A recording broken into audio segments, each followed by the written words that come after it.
And we're back. Episode 16, rolling in with some playoff energy, starting to build. And I guess we got a road trip coming up, Chet. I think we'll pack some bags. We'll grab some snacks. Now that you're back in the province, how was your flight, by the way? Great. Porter again. Shout out, Porter. They gave you some Neil Citron on the way over this time? Yeah, I'm all healed up. I'm all healthy, ready to go. All right. So we're going to look at the final stretch going into playoffs. This week we're joined by Corey Dennett of the Lloydminster Bandits, who gives us a look inside their preparations as they gear up to host Provincials and what it's going to take to get a team ready for hockey's biggest stage. And I think one of those things might be Chet and Dwayne if it works out. Yeah, it sounded like they might want a little cameo going on, so try to head down there. It sounds like it's going to be an action-packed weekend there come April. We're also going to unveil our latest Player of the Week from the NEAJBHL, recognizing a unsung hero, I'd say, Chet.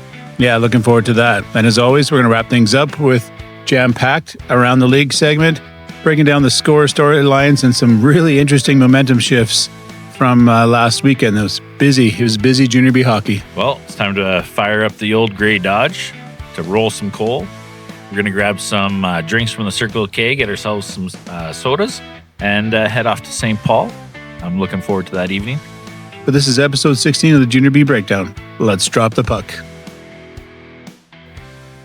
Kicking off things today, we're heading straight to Lloydminster, where the Bandits are gearing up for, probably one of their biggest events that they're going to host is this season, but getting ready for that provincial weekend they're hosting. Yeah, it takes a lot of work and a full community to do that, both on the ice and behind the scenes off the ice. Let's jump into our conversation with Corey Dennett. Chet Cheddar here, in between second and third period, between the Cold Lake Ice hosting the Lloyd Bandits, joined by Corey Dennett with the Lloydminster Bandits, team assistant. You've been helping out. What else have you been doing these days? With the Bandits, kind of, just helping out with the provincial tournament, running the committee. I guess we have 8 moms from the team that are helping me out also, but everything from volunteers to 50-50 to how much we're going to sell tickets for, all that kind of stuff, right? And there's the coaches. Talk to us about what you guys have planned tonight. It's a pretty special night for some special people. Yeah, so it's the dad's trip tonight.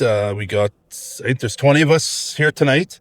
A couple of grandparents. The coach's grandpa, he came for tonight. I think he slept for about an hour and 15 minutes on the way here. But we got a birthday after the game for one of the overages, I guess, my son, Cade. So, it could get a little out of hand, but we'll see what happens. Bringing on the dads, is this something that you guys have done before, or is this a new initiative, or is it an annual thing for you guys?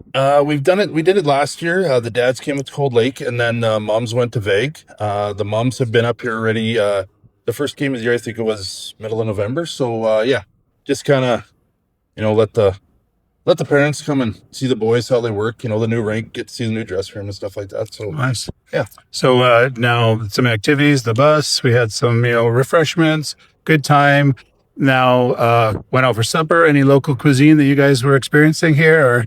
Or we went to the Hard Deck for supper. I think some of the guys had the beef dip, the brisket. Some guys had chicken sandwiches. A lot of guys had wings. No poutine?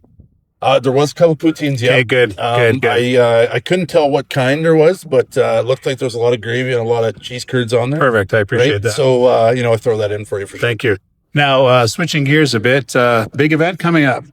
You guys are hosting. Can you tell us about what you guys are hosting, when you're hosting, and just wanted to talk about some of the exciting things that you guys have planned. Maybe give us a sneak peek. What's going on in Lloydminster here 100%. After league playoffs? What's going on? Yeah, so it sounds like our league finishes up on the 29th if it goes 7 games, and then provincials for Junior B are in Lloyd from the 1st to the 5th.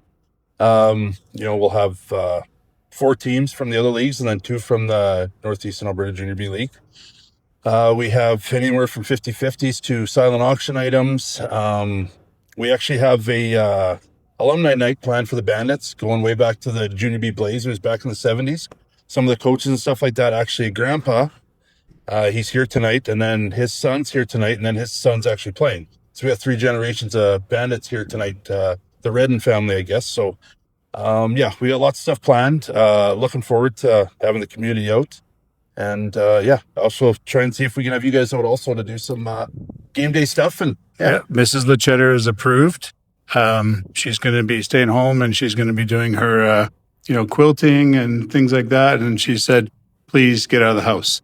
So I got a couple nights there that I'm going to be heading out. I just got to see if Dwayne will bring the old Dodge up from Tabor there, but we'll see how it goes. well, that's good to know because the brew house is kind of our main kind of supper thing for the teams. They're taking care of the suppers for the teams and the refs and all that stuff. So I know they have a killer doner poutine there for you. So I would suggest you're going to have to try that out. Okay, I'm really looking forward to that. Now, Lloyd is a hockey town. We all know that. For you personally being a part of this, what makes hosting this special for you? Not only as someone who's helping out here, but also as a parent of a kid on the team here. It's kind of one of those ones where, a lot of these kids have never been to a provincial tournament, right? And just being able to host, I know for the coaches and everything too, it's just, it's special for, a parent, but more special for the boys as a group. Good. Right? Just being able to bond all year and then know that it's coming. But obviously the ultimate goal for the coaches and for the players is win the league. I gotta put a dig in there, knock off Wainwright. They've had it for 8 years in a row. That's kind of our plan, right? So it's just, as a group, that's kind of been their plan for the year. And it's just been a special ride for me being a parent and being able to part of the team to just go along with the ride with these guys. That's awesome. Well, I appreciate you getting us into the dressing room. We'll get out of get out of the coach's hair, let them get ready for the third here. I wish you all the best in April. Look forward to popping down.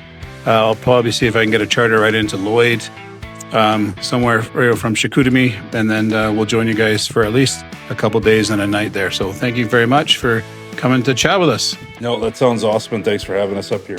Always nice to come to Cold Lake. Safe travels home. Will do.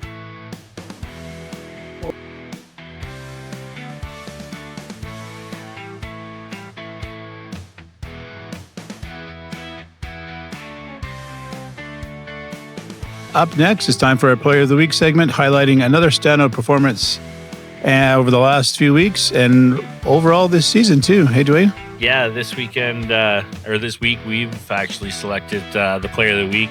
We're going to go down a trail that we don't usually go down. We're going to go check on a rookie from Vegreville. Yeah, this player's going to get some well-deserved recognition. And here is the segment of your Player of the Week. All right, Chet, this choice is yours and mine for this week's Player of the Week. We're going to actually go down to the Vegreville Rangers, where we are going to highlight Calum Roberts. It's a young kid, first year in the league, first year with the Vegreville Rangers. He did play some AA U18 hockey for Fort Sask and Scona Warriors, but ended up coming into the Rangers organization. He's a right-handed shot. He's 5'11", solid kid, but in his rookie season here, he's 30 games in. Almost Iron Man. Yeah, second leading scorer on the team. I know the team's had their I'm not going to say ups and downs, but they've had their challenges this year, and for a rookie coming into the league, he's trying to contribute and make every game. So I know I want to give him a shout out. Yeah, we just thought for a rookie like that in a tough season for the team, and he's still got 24 points, 13, just pretty even, 13 goals and some apples, and also the PIMS, 18 PIMS. So he's, still working hard for his team. So it's just nice to see. We haven't really highlighted too many rookies this year so far. We just want to wish him all the best and want to congratulate him on being the NEAJBHL Player of the Week. Yeah, just one more thing I just want to talk about there is if you look at his stat line from this year, he comes in bunches, right? Yeah. So, you're either getting a 3-point night out of him or a 2-point night out of him. Rarely you're getting those 1-point nights, but for the most part, it's 2 and 3-point nights. So, Calum, I know my hat's off to you. Chet? My hat's off to you as well. All right, and that concludes this week's NEAJBHL Player of the Week. You know what time it is. It's around the league time. Yeah, with the season winding down, every game feels heavier, especially after last weekend. Every goal matters more, and the standings are shifting with every game. Yeah, every game we talked about last week, a couple games that we were interested to watch. They didn't really go the way of our hometown. I don't want to say our hometown because it's a team. Adopted hometown for me. They've brought us in from, far off places, but it didn't go the way of the ice. But some of the other teams are making that playoff push, and it's going to make it hard coming down the stretch. Yeah, let's take a lap around the NEAJBHL from last weekend. Game 1 of the weekend's recap has us down in the Vermilion Stadium where the Wee-Kings come to town to visit the hometown Tigers. Looking at the breakdown, kind of started out with Ethan Allen. We haven't talked about Ethan Allen in a long time. But, he scores a shorthanded goal halfway through the first period. And then Mr. Capjack from the Vermilion Tigers ties it up with about 3 minutes left, making it a 1-1 tie going into that second period where Vermilion takes over a little bit, gets out to a 3-1 lead from goals from Michael John and Pavak. And then Ethan Allen again, so scoring his second goal of the evening and his 21st of the year, shorthanded again, makes it a 3-2 Tigers lead going into the third, where Vermilion just kind of puts on the cruise control with Davis and Pavka scoring 2 goals, 1 on the power play, 1 empty netter, making it a 5-2 final for the Vermilion Tigers. Well, Friday, January 30th, 2026, 8 p.m. at the Cold Lake Energy Center. Just made it just in time before the game when we were able to have an interview there with Corey Dennett from the Bandits. And, things were not rolling for the ice, let's just say. First period, Jackson Schreier gets that spark going. Unassisted, it was... we got to see it. It was just a great move, little turnover, and just potted one. And we thought, hey, things are going great. Tyson Ziegler, and then that was it for the first period. In the second is really where the Bandits turned it up. We got Tyson Ziegler who gets one, Aiden Martins, then Colton Parker, and Bronson Parker. And then really they just keep piling it on with Colton again, getting another goal. So really... it was the second period that really turned the tides there with 5 goals for the Bandits. Third period, just a great leader on the team, just getting in there, getting all the corners, throwing the body around. Josh Butt scores, and then the wrecking ball, Atlee Chakula gets one just to end up with a third goal for the Ice. So really a good game. The Ice... we're kind of up and down with their momentum, and they just couldn't pull it back. Third star was Atlee Chakula for that. Nate Dallin, despite the 5 goals, really had a solid game. And Ryan Stepanek was the number one. He was the first star, so he was solid in that. Hey, Dwayne? Yeah, if I can mention anything in Nate Dallin, there was a second period there. There was a flurry for about 4 to 5 minutes where Nate absolutely stood on his head. They were firing the kitchen sink, the toilet, the cat, the dog. Yeah. Lloyd was throwing everything at him, and he was keeping it out. And, the second period scoring summary doesn't show that. Yeah. But, a huge shout-out to Nate for having a huge performance in that game. Yeah, and if you are listening to this on, Apple or Spotify, head on over to YouTube. We've got...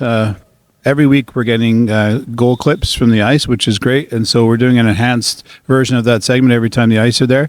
And if any other teams out there, want to get us a link to some clips, we'd be happy to do that and just kind of elevate the game a little bit here at the Junior B Breakdown. So let's move on. All right, our third game of that Friday night has the St. Paul Canadians visiting Wainwright down at the Peace Memorial. This is one where it didn't go the way I thought it was going to go.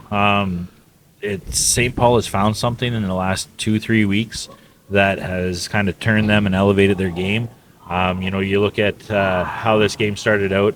Of course, Wainwright coming in strong with Jackson Engelvert scoring the first goal at 13:26 the first period.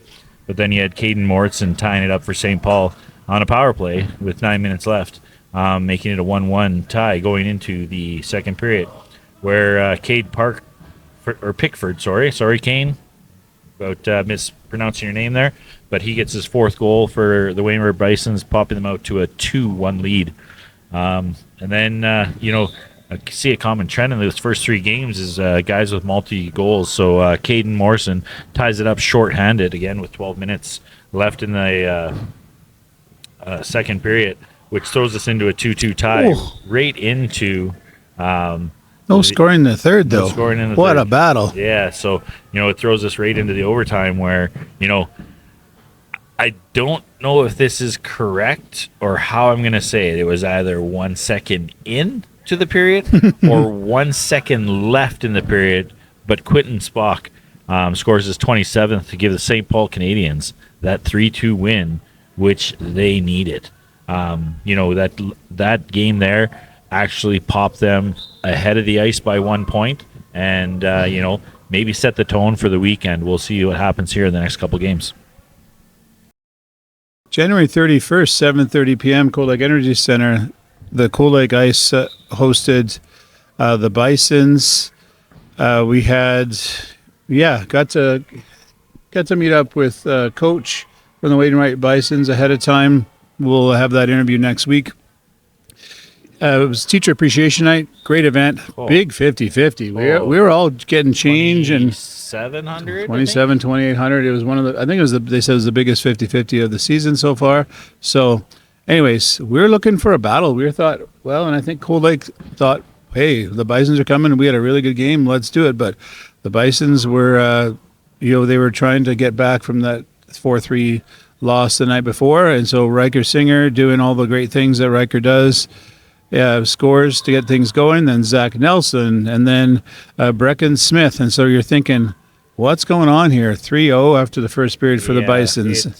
It was one of those games where you almost thought the ice was the visiting team, had bus legs and stuff like that. They came out a little bit flat, and the first period showed it there. Yeah, and then the second, more Wainwright, Riker Singer, Morgan Chorley, and then that was it for the second period. And we get Zach Hawken in the third period, scores the last goal for the Bisons. Yeah, his first goal, so it's awesome to see. So congrats, Zach. I was wondering why they grabbed that puck. And I don't know, that seems kind of late in the season, but you see here now why. Yeah, affiliate maybe, I don't know. I have to check where else he's played, so maybe somebody could send us a message on one of the socials. Yep. And then a great unassisted and shorthanded goal from Brett Gascoigne, just to keep the honor, And I would say that the third period, the ice turned it up. It was nice to see. So they did, and I think another thing that kind of hindered them was some of the activities from the night before that had them short a couple of their veteran presence. Yeah. We were missing Cook, we were missing Sawchuk, a couple guys decided they want to get a little physical the night before, which they needed to. Yeah. The push was on, and being short some veteran presence doesn't help. Yeah, and I think another key guys, couple guys were working, and so just sometimes you gotta throw in a couple of guys in a position they haven't played. It just didn't gel. Third star, Brett Gascoigne. Second star was Lachlan Jenner, and then Brecken Smith. If he wasn't scoring, he was assisting, throwing his body around. So, yeah, kudos. Kudos to the Bison. Right, January 31st. Oh, interesting game. Interesting game. Those, if this was 3 weeks ago, Chet, we'd be talking about how these two teams are chasing the ice, and right now they're dividing the ice. You've got the Canadians on that upward swing, and you got the Wheat Kings chomping at the bit. I think they're about 1 point behind the ice for, making some changes come playoff season. So we're going to start this one off with Liam Boyko getting the first goal at 11:50, putting St. Paul to a 1-0 lead, where Ryan Waver scores second for St. Paul. And then, of course, Quentin Spack with his 28th of the year, making it 3-0 going. Did you see that? Quinn Spock had 3 points in the first period. Just in the first period. So, second period. Look who's there. Look, Tanner Sheets getting the power play goal. Tanner, run into you maybe when you're in town on We want an interview, Tanner. the Saturday coming up. You're coming into the Cold Lake Energy Center to face the Cold Lake Ice. Come down. We'll find you with a mugshot like that. We're not letting that go. But Tanner helps get the Wheat Kings back into it with 3 goals. Wow. Making it a 5-3 game going into the third period, where Liam Boyko pots his second of the evening, making it a 6-3 final for St. Paul, popping them out to a 3-point lead in the standings, keeping Killam just below the ice, which is going to make these next 2-3 weeks just some amazing hockey. So we'll carry on from there. Well, I don't know if they're going to play again, but the last game we had the Banditos hosting the Rangers, and it was a bit of a trouncing. 12 goals scored by the Bandits. Pad your stats night. It was just basically the interesting thing. It was like 4, 4, 4. I think they scored 4 goals in each of the periods for 12 total. Just helping, get the confidence rolling and just moving into playoffs for the Bandits. I'm sure, pretty amazing. Giant shout out for Shea Stewart, who was perfect on 26 shots. So let's get to the end of the episode. You betcha. Well, that wraps up episode 16 of the Junior B Breakdown, Dwayne. Yeah, big thanks to Corey Dennett for joining us and giving us a look at how the Bandits are preparing to host Provincials. It's an exciting time down there for them. Yeah, and with only a handful of games, it's the perfect time to hit the road, catch some hockey, try some poutine at Clancy Richard, and just take in the atmosphere around the league. I knew you were going to throw that poutine thing in there. Well, we'll be doing that exactly. We're heading down, taking down, I think we're going to go down 660 to 881 and fly right into the Clancy Richard. Hoping to, like Chet said, we're going to try out the food. We're not going to go someplace and not try it. Yep. Looking forward to a playlist loaded up with some French-Canadian classics, as well as some made in Alberta music as well. Oh, don't worry. I threw some Celine Dion and Nickelback together. I appreciate you. I think there was a remix there. So thanks, everybody, for tuning in, supporting the show, and get out this weekend again and support Junior B Hockey. We'll catch you next time. And now, you have the breakdown. The Northeast Junior B Breakdown is brought to you by the Cold Lake Ice, supporting junior hockey and the players, coaches, and fans who make this league so much fun to follow. Chet and Dwayne Lotzheimer are fictional characters created for entertainment purposes only. Any resemblance to actual persons, living or deceased, is purely coincidental.